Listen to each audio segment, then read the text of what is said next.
Just came home from watching Monster Hunter, and it was awesome! Holy fuck! Monsters, weapons, armor, ships, sand sailing. Americans. Yeah, the movie's not perfect, but holy fucking shit, there's so much more that I liked than what I disliked. Oh my god. I've basically been pointing at the screen to myself and thinking, that's the Agito. That's the Bone Bow. That's the default armor. And I've been. This movie is a Monster Hunter's dream come true. Almost. Because you wish it was you. Oh, God. Oh, Lord. And the best part about it is, it's open to sequels. Not very subtly, but oh, Lord. Oh, I'm gonna go into this spoiler-free for the majority of this review, and after, like, I'm done with the non-spoiler stuff, I'm gonna give a spoiler. And no worries, I'm not gonna reveal the monster pool yet, even though the movie's Twitter is spoiling the hell out of it, but no worries, I won't. So, it starts off with the culture, basically, and then cuts to America, and then just a whole bunch of shit happens. Basically, Americans get to the Monster Hunter world, and basically their stuff is very ineffective because it's kind of a fish out of water story, and they do this in the effective way where a hunter of the world that knows a lot about the world, which would be those of us that played the games. I've been playing them for 16 years, and I'll be damned if I'm going to stop now. The hunter ends up with the Americans, and the Americans really don't know what they're up against. It's really bigger than life for them. But the hunter knows everything by name, so do we.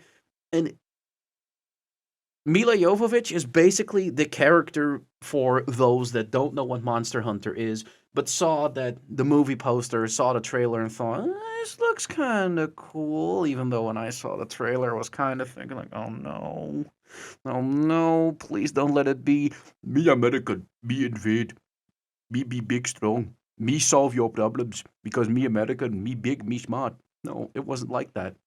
It wasn't like that, and thank you.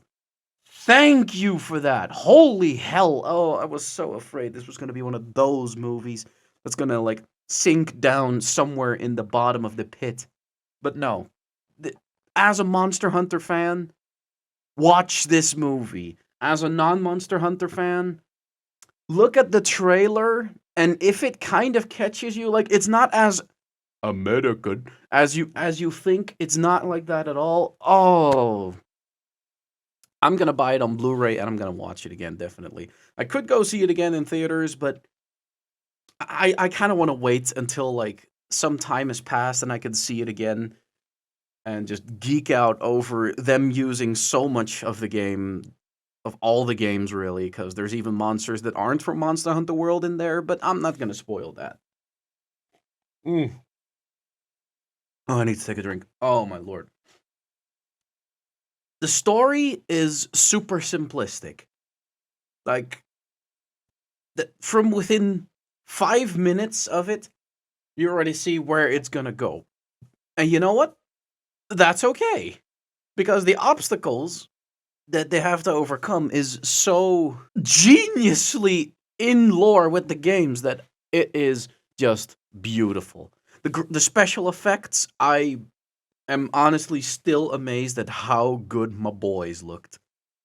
Holy hell. Mwah. Oh, yeah. There are some minor things that I would change, but really, though, they're for what it is, and this movie, to me, is the best video game movie I've ever seen.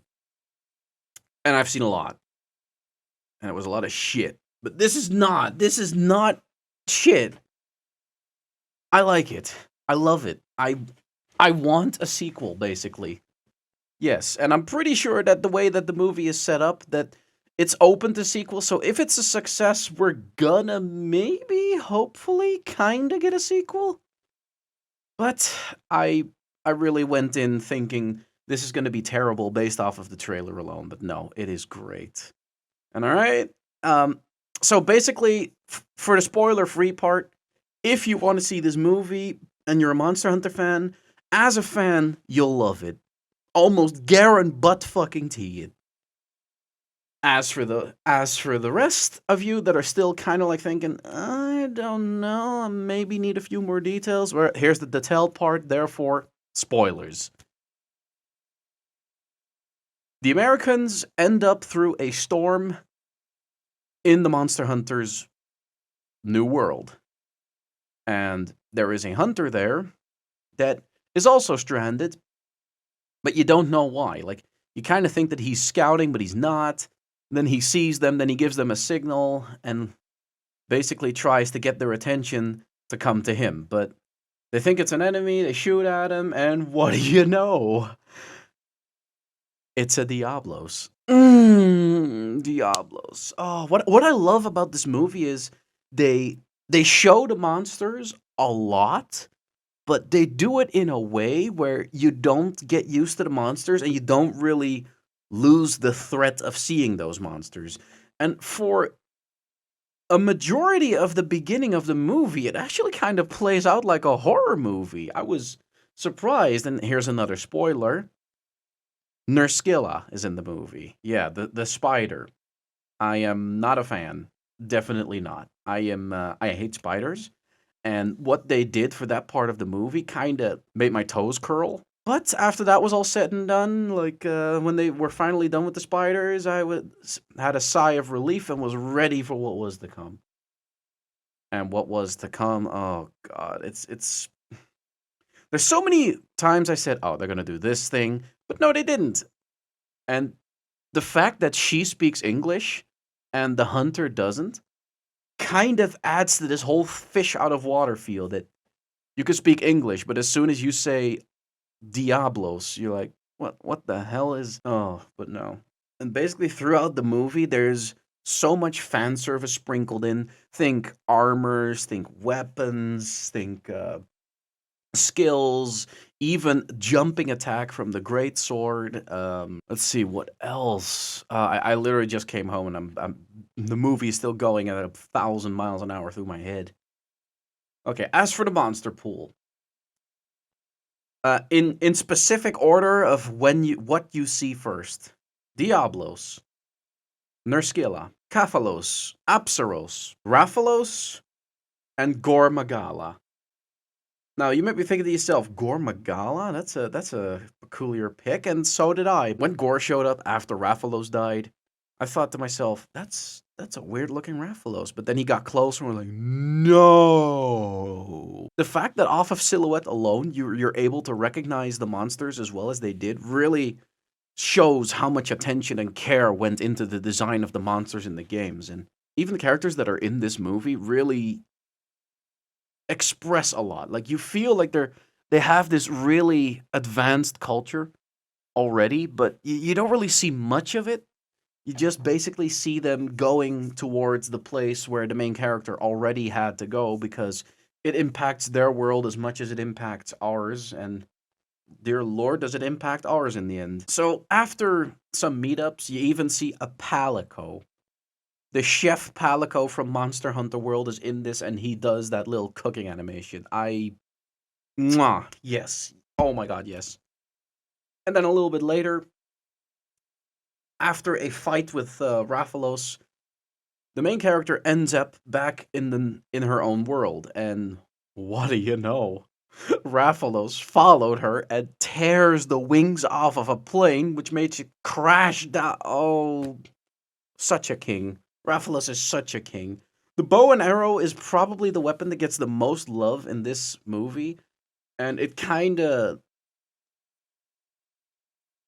makes sense, doesn't it? Like going up close to a monster like that, especially the characters that are built in a certain way. Like you got big beefy dude using a big beefy weapon like the switch axe. Yeah, the switch axe is in there. The great sword is in there. The bow is in there. The dual daggers are in there. The only thing that's not in there is the light bow gun and the heavy bow gun. You won't see a lance or a gun lance. You won't see those getting used, or the long sword even. But my lord, as packed as this movie already is, it's great. It is I loved it. As for the final verdict, a solid 8 out of 10. Like, this was a great experience. I loved it, and I want to see a sequel. If there isn't going to be a sequel, I'll still be satisfied. But there is so many monsters to pick from. Go see it, and show me in the comment section how much of a fan of the whole franchise you are, because I sure as hell am a super fan. But this has been it. See you all next time. Goodbye.